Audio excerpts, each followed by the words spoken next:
ஒரு கிராமத்துல துறவி ஒருவர் இருந்தார். யார் எப்படி நடந்து கொண்டாலும் கோபமே படாதவர்.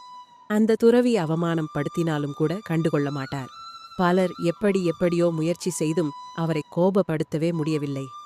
எப்படி இவரால் இருக்க முடிகிறது என்று அந்த ரகசியத்தை அறிந்து கொள்வதில் அவரின் ஒரு சிஷ்யருக்கு ஆர்வம். தன் கேள்வியை துறவியிடமே கேட்டுவிட்டார். துறவி அவரிடம் பொறுமையாகத்தான் யாரிடமும் கோபமே படாத ரகசியத்தை விளக்கினார். ஒரு ஏரியில் காலியான படகில் அமர்ந்து தியானம் செய்வது என் நெடுநாள் வழக்கம்.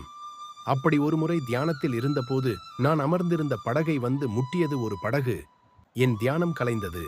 இப்படி அஜாக்கிரதையாக படகை முட்டவிட்டது யார் என்று கோபமாக கண்களை திறந்து பார்த்தால் அது ஒரு வெற்று படகு. காற்றுக்கு அசைந்து அசைந்து வந்து நான் தியானம் செய்த படகு மீதி மோதியிருக்கிறது. என் கோபத்தினை அந்த படகிடம் காட்டி எதுவும் பிரயோஜனம் உண்டோ? உடனே யாராவது என்னை கோபப்படுத்தும் போது எனக்கு அந்த சம்பவம் நினைவுக்கு வரும். இதுவும் வெற்று படகுதான் என்று அமைதியாகி விடுவேன் என்றார்.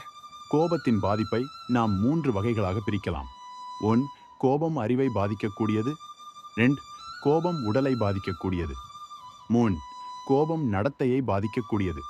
புரிந்ததா ரகசியம் என்றார். குரு கோபப்படாததின் ரகசியம் கேட்ட சிஷ்யர் தெளிவு பெற்றார். நீதி உண்மையான பலசாலி யார் என்றால் தன் வலிமையால் மக்களை அடக்குபவன் அல்ல.